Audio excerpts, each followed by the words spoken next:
یہ جو اللہ نے تعلیم دی کہ اعدلوا فرمایا عدل کرو،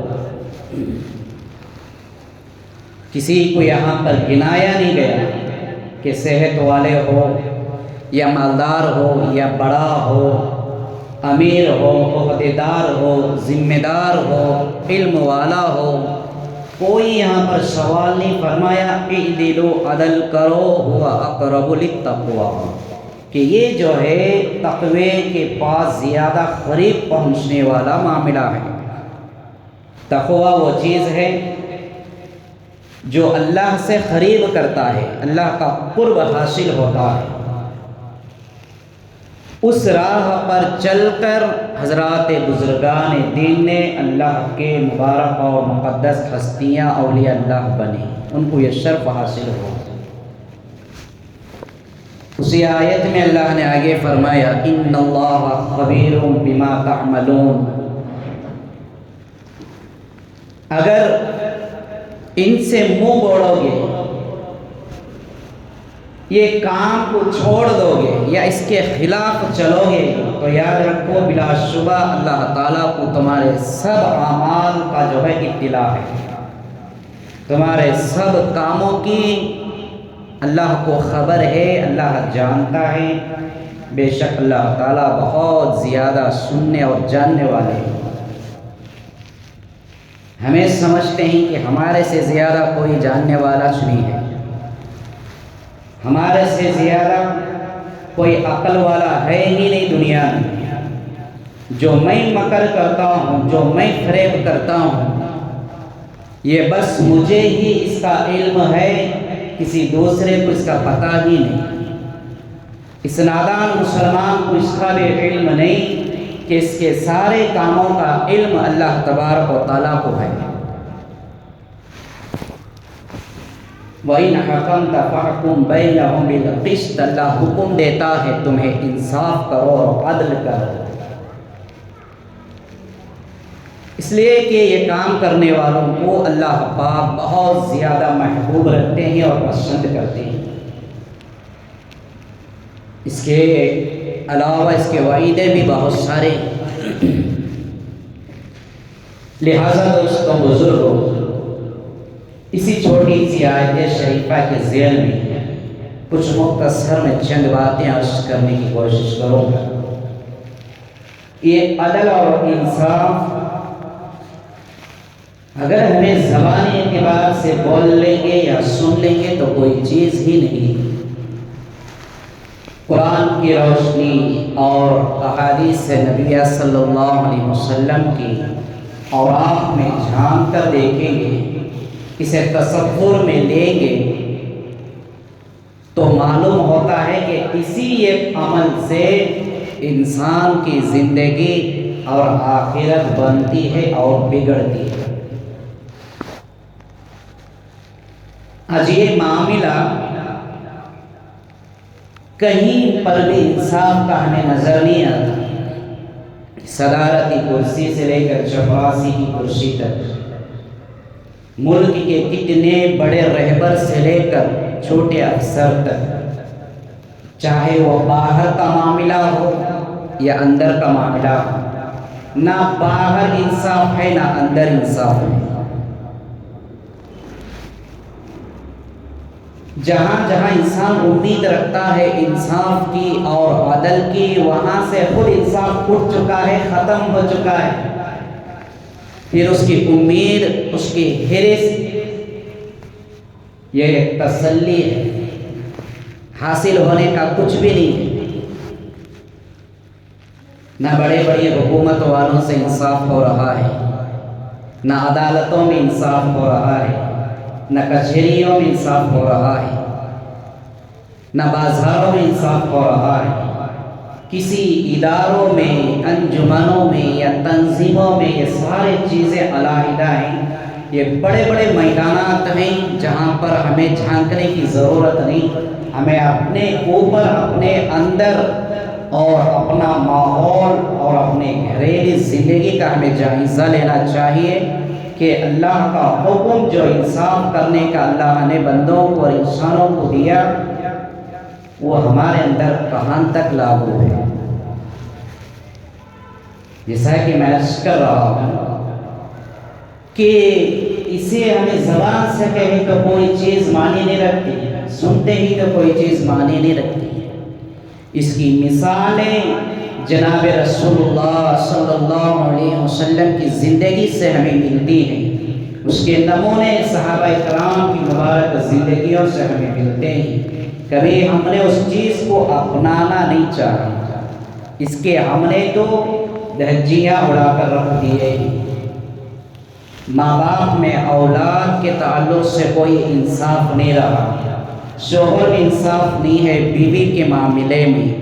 اگر ساس سسر ہیں تو اپنے داماد یا بہو کے معاملے میں انصاف نہیں، امیر ہے تو غریب کے معاملے میں انصاف نہیں ہے، بڑا ہے تو چھوٹے کے معاملے میں انصاف نہیں ہے، اگر مالک ہے تو اس کے غلام کے معاملے میں انصاف جیسی نام نہیں ہے۔ ایسے ہزاروں ہمیں جو ہے مثالیں ملتے ہیں جہاں کوئی عدل اور انصاف کا نام ہمیں دکھائی نہیں دیتا۔ جبکہ صحابہ کرام نے اللہ کے نبی صلی اللہ علیہ وسلم سے ایسی تعلیمات کو حاصل کر کے انہوں نے زندگیاں گزاری، اس ایک حکم اور اس ایک عمل کے سامنے نہ ان کے گھر والے کوئی قیمت رکھتے تھے، نہ ان کے سامنے کوئی دولت جو ہے معنی رکھتی ہے، کسی بھی چیز کا احساس نہیں تھا۔ جسے ہم چھوٹا سمجھتے ہیں یہ اللہ کے نزدیک بہت بڑا ہے، اور چھوٹا اللہ کے نزدیک جو چیز بڑی ہے کبھی ہم نے چھوٹا بھی نہیں سمجھا تو پھر اس کی کیا وقت ہو سکتی ہے۔ دوستوں بزرگوں، اللہ پاک نے بندوں کو ایسے ہی نہیں چھوڑ دیا، بندے کو پیدا کیا، ہر نعمت سے نوازا، تو اسے زندگی گزارنے کی تعلیم بھی دی ہے۔ یہ ایک چیز بھی جو ہے بہت بڑی نعمت ہے، بہت بڑی دولت ہے۔ ایک مسلمان سے، ایک انسان سے، اس کی زبان سے، اس کے دل سے انصاف کا فیصلہ ہو جانا یہ بڑی دولت ہے، اللہ کی عظیم نعمت ہے۔ صحابہ کرام نے اس کی مثالیں قائم کی، حضرات علماء مشائخان عظام نے ہمیں عبرت کے نام پر سبق کے طور پر ہمیں ان واقعات کو جوڑ کر جو ہے نچوڑ کر ہمارے سامنے پیش کی۔ روایت میں آتا ہے حضرت سیدنا عمر رضی اللہ تعالیٰ عنہ کے ان کے بیٹے فرزند کے بارے میں، ابو شہمہ تھے ان کے ایک فرزند، اللہ پاک کی انہیں یہ دولت ملی تھی کہ قرآن کے قاری بھی تھے اور قرآن پاک کو اتنا اچھا انداز میں، اتنی جو ہے شاندار آواز سے پڑھا کرتے تھے۔ روایت میں آتا ہے کہ کہیں وہ باہر جٹیل میدانوں اور باغات کی طرف قرآن کی تلاوت کرتے تو اڑنے والے پرندے تک جو ہے معلق ہو کر بیٹھ جاتے تھے کہ سریلی آواز کون سی آ رہی ہے، جبکہ پرندوں کو حکم نہیں کہ جہاں قرآن کی تلاوت ہو تو میں بیٹھ کر سنا کرو، مجھے اور آپ کو حکم ہے، ہم سنتے نہیں۔ اللہ جو بولتا ہے ہم وہ نہیں کرتے، ہمارا دل جو بولتا ہے ہم وہی کریں گے۔ قرآن سنو ہم نہیں سنتے، گانے مت سنو ہم وہی سنیں گے، غیبت مت کرو ہم وہی کریں گے، برائی مت سنو، برائی مت کرو ہم وہی کریں گے۔ جبکہ جانور اور پرندوں کو کوئی حکم نہیں تھا کہ ان سے بھی جو ہے بدبختی اور بدترین زندگیاں ہماری ہیں، انسانی وجود ہم نے لیا، ہر چیز کی ہمیں عقل سلیم اللہ نے دیا، اگر ہم نہیں سمجھتے تو دین اور اسلام کو نہیں سمجھتے، نہیں سنتے تو ہم قرآن کو نہیں سنتے۔ صحابہ کرام جتنا پڑھتے جاتے اتنی ان کو محبت زیادہ ہوتی، حرص ہوتی، جیسے آج ہمیں دنیا کی حرص ہے۔ ساری دنیا تباہ ہو جائے، میں اکیلا بڑا ہو گیا تو بس، سب کے بیپار شاپر جو ہے چوپٹ ہو جائے، میرا دھندا چل گیا تو بس۔ ہماری یہ حرص ہے۔ صحابہ اکرام کی حرص ہوتی تھی کہ جو دینی اعمال اور شریعت کے احکام انہیں عمل کرنے ملتے، اس کی اور بھی زیادہ حرص ہوتی تھی۔ جو قرآن کو پڑھا کرتے ان کو اور حرص ہوتی تھی کہ قرآن کو اور بھی شاندار انداز میں پڑھیں۔ دین، علم اور قرآن کی ان کو حرص ہوتی تھی۔ ایک مرتبہ کا واقعہ ہوا کہ ان کا ایک جو ہے قریبی دوست تھا، یہودیت میں سے تھا، اس یہودی نے آپ کو آ کر کہا کہ آپ کتنا والہانہ انداز میں قرآن کی تلاوت کرتے ہیں، بڑے اچھے انداز میں پڑھتے ہیں، بڑی خوبصورت آواز ہے، اگر آپ قبول کریں، اگر آپ کو منظور ہو تو میں آپ کو ایک ایسی دوا پلا سکتا ہوں جس سے آپ اور بھی اچھا جو ہے قرآن کو پڑھنے والے ہو جاؤ گے۔ کہاں منع کرنے والے تھے، انہوں نے قبول کر لیا۔ اس نے جو ہے اس یہودی نے لے کر گیا ایک باغ کی طرف، دوا کی شکل میں باتوں کو جو ہے بدلا کر پھسلا کر اس نے آپ کو شراب پلا دیا۔ اب وہ نشے میں مست ہو گئی۔ کون؟ صحابی کے بیٹے، حضرت عمر کے بیٹے۔ اب ایک جوان لڑکی کو بھی ان کے پاس چھوڑ دیا کہ نشے کے حالات میں ان سے جو ہے بدکاری ہو گئی، غلط کاری ہو گئی، زنا ہو گئی۔ جب انہیں ہوش آیا تو ہر وقت وہ اسی سوچ میں تھے کہ کہیں ایسا نہ ہو کہ میرا یہ راز کھل جائے، یہ معاملہ کہیں ان کے والد کے پاس نہ سامنے آ جائے، اس بات سے ڈرا کرتے تھے۔ کچھ عرصہ گزر گیا، مسجد نبوی میں حضرت عمر رضی اللہ تعالیٰ عنہ واعظ و نصیحت میں مصروف تھے۔ مسجد کے باہر میں ایک عورت چھوٹے سے بچے کو گود میں لے کر آئی، سارا واقعہ معاملہ اس نے کہہ سنایا کہ آپ کے بیٹے اور آپ کے فرزند سے بدکاری میرے ساتھ ہوئی ہے، غلط کاری ہوئی ہے، یہ اسی کے اولاد ہے۔ اب اتفاق سے وہ ان کے درمیان میں بیٹے نہیں تھے۔ حضرت عمر بہت سارے جو ہے غصے سے تاب نہ لا سکتے ہوئے مسجد سے باہر نکلے، گھر کی طرف روانہ ہو۔ جا کر اہلیہ سے پوچھا کہ ابو شہمہ کہاں؟ تو ان کے اہلیہ سے جواب ملیا کہ کہیں ابھی باہر سے آیا ہے، کھانا کھا رہا ہے بیٹھ کر۔ فوراً گئے، سر کے بال پکڑ کر کھینچتے ہوئے باہر آئے کہ ایک بدکار کو میرے دسترخوان پر بیٹھ کر کھانے کا کوئی حق نہیں بنتا۔ بال ہی پکڑ کر کھینچتے ہوئے گھر سے لے کر اپنے دربار تک لے کر آ گئے۔ جلاد کو حکم ہوا کہ اس پر زنا کی حد جاری کرو، اس پر کوڑے برساؤ۔ روایت میں آیا کہ سزا پوری ہونے سے پہلے ہی ان کا انتقال بھی ہو گیا۔ اب لوگ حیران ہو گئے کہ بھئی امیر المؤمنین کا بیٹا ہے، امیر المؤمنین سزا حد جاری کرنے کو کہہ رہے ہیں۔ ایک صاحب نے آگے بڑھا سفارش کرنے کے واسطے، تو حضرت عمر نے فرمایا کہ قانون شریعت اور قانون دین کے نزدیک کسی کی سفارش نہیں چلے گی۔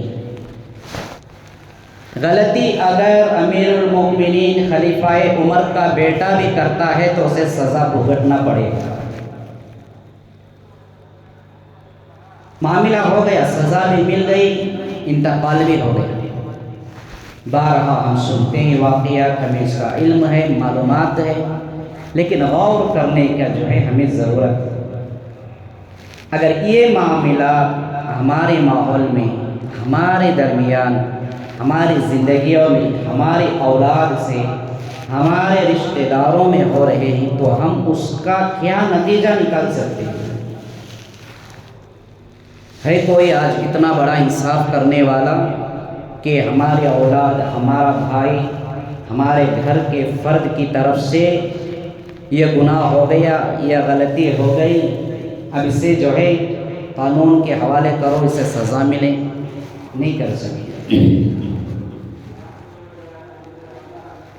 اسی کے ذیل میں حضرت اقدس مولانا مفتی محمد شفیع صاحب رحمۃ اللہ علیہ نے آیت کے خلاصے میں فرمایا کہ اگر انصاف کا حکم، عدل کا حکم تمہارے والدین، تمہارے عزیز و اقارب اور رشتہ داروں کے خلاف آ رہا ہے، یعنی یہ خلاف ہوتے ہی ان کے حق میں انصاف آ رہا ہے، انصاف کی بات آ رہی ہے، تو آپ فرماتے ہیں کہ والدین سے، رشتہ دار و احباب سے، عزیز و اقارب سے مخالفت ہونی پڑے تو مخالفت ہو جاؤ، لیکن انصاف کا دامن نہ چھوٹنے پائے۔ ان تعلیمات سے ہم بہت دور ہیں۔ ہم سمجھتے ہیں کہ نماز پڑھنا ہی میری دینداری ہے، لباس میری دینداری ہے، روزے میری دینداری ہے۔ نہیں دوستوں، بزرگوں، سب سے بڑی دینداری کا ثبوت جو ہے ایک انسان اور مسلمان سے انصاف کا ہونا، یہ بڑی دلیل ہے اس کے ایمان والے ہونے کی۔ ہم نے اسے پامال کر دیا ہے، ہمارے گھروں میں انصاف نہیں ہے، ہمارے معاملات میں چیز نہیں ہے، بڑوں سے غلطی ہو رہی ہے، بڑوں سے کوتاہی ہو رہی ہے تو اس پر جو ہے پردہ پوشی ہو رہا ہے۔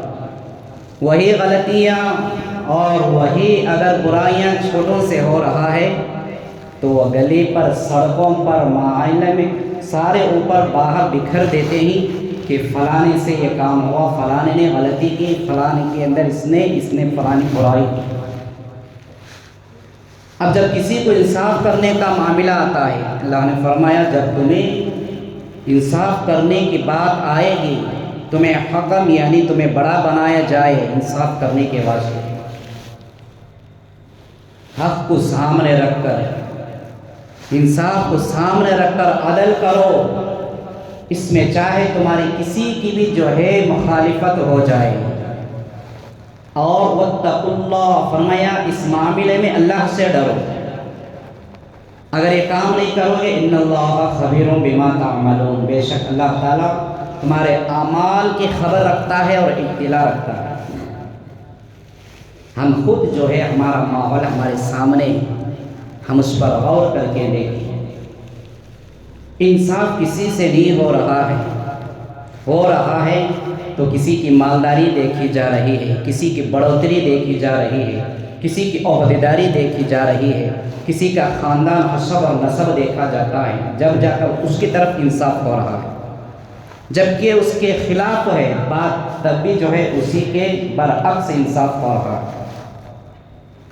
اس میں آتا ہے کہ جس مقام سے، جس جگہ سے یہ چیز جو ہے ختم ہو جاتی ہے، اللہ تبارک و تعالیٰ وہاں سے برکتوں کو اٹھا لیتے ہیں۔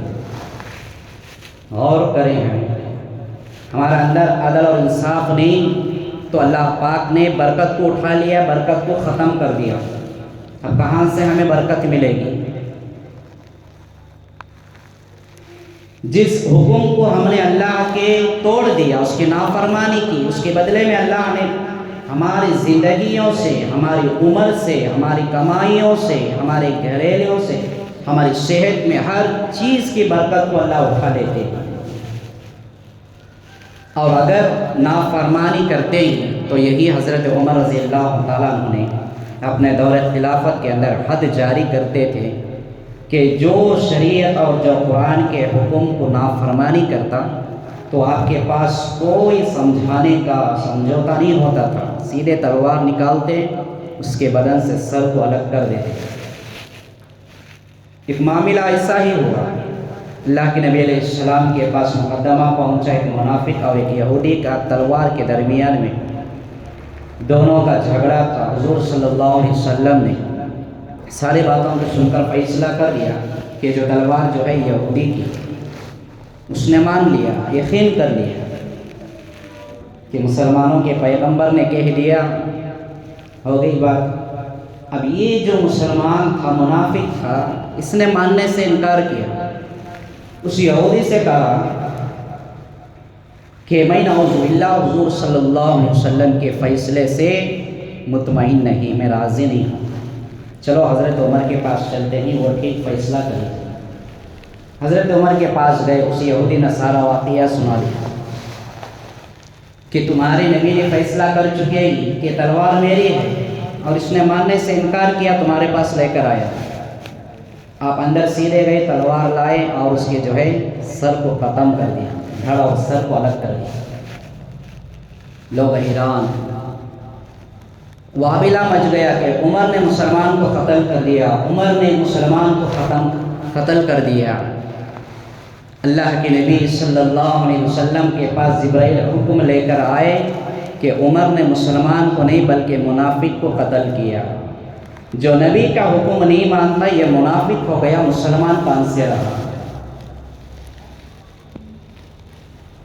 اب یہ جو فرما برداری اور نافرمانی کے درمیان میں آپ نے اتنا بڑا مسئلہ کیا، تو دوستوں ہمیں سوچیں اور کریں کہ روزانہ دن اور رات میں ہم کتنے احکامات کو توڑتے ہیں، کتنے قرآن کی نافرمانیاں کرتے ہیں، اللہ کے کتنے حکموں کو جو ہے ہم چھوڑ کر زندگی گزار رہے ہیں، نبی پاک صلی اللہ علیہ وسلم کے کتنے ارشادات اور تعلیمات کو ہم نے چھوڑ کر زندگیاں گزار رہے ہیں۔ بے شمار مسائل ہیں، تقریریں، بیانات، بڑے بڑے علماء کرام کا کام ہے۔ میں بارہا آپ کے سامنے رکھتا ہوں بات کہ جو دینی باتیں، جو اصل قرآن اور شریعت کے تعلق سے تعلیمات ہیں، بس ہمیں اپنے اندر، اپنے ماحول، اپنی زندگیوں میں اسے اتار کر زندگی گزارنا، بس یہی ایک مسلمان کی زندگی ہے۔ اسی میں ہماری بھلائی ہے، اسی میں ہماری کامیابی ہے کہ اللہ سے دعا کریں کہ اللہ پاک مجھے اور آپ کو جتنی بھی عمر اور زندگی رکھی ہے اس کے اندر ہمیں رسول اللہ صلی اللہ علیہ وسلم کے تعلیمات کو جان کر اس پر عمل کرنے کی توفیق عطا فرمائے، اور جیسے اللہ کے احکامات ہیں، عدل اور انصاف، ان چیزوں کو ہمارے اندر لاگو کرنے کی توفیق عطا فرمائے۔ آمین وآخر دعوانا الحمدللہ رب العالمین۔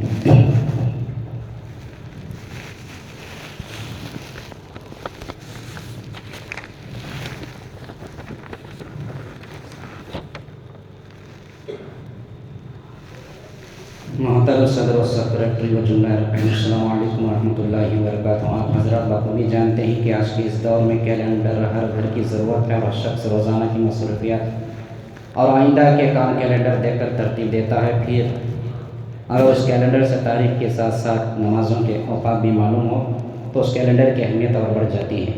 لہٰذا ان سب چیزوں کو سامنے رکھتے ہوئے مدرسہ دارالعلوم سبیل الہدیٰ سلگٹا کی جانب سے ایک خوبصورت خوشنما دیدہ زیب آئل پیپر پر مشتمل کیلنڈر تیار کیا گیا ہے، جس کی قیمت مشورے سے کیلنڈر 100 روپے طے کی گئی ہے۔ قیمت لینے کا اصل مقصد مدرسے کا تعاون ہے کہ کیلنڈر سے جہاں آپ کی ضرورت پوری ہو وہی مدرسے کا تعاون بھی ہو جائے گا۔ کیلنڈر مسجد کے گیٹ پر آپ کی خدمت میں حاضر ہے، لہٰذا جاتے ہوئے ہر شخص کیلنڈر خرید کر مدرسے کے تعاون میں حصہ لیتے ہوئے جائیں۔ اللہ تعالیٰ کے تعاون کو قبول فرمائے۔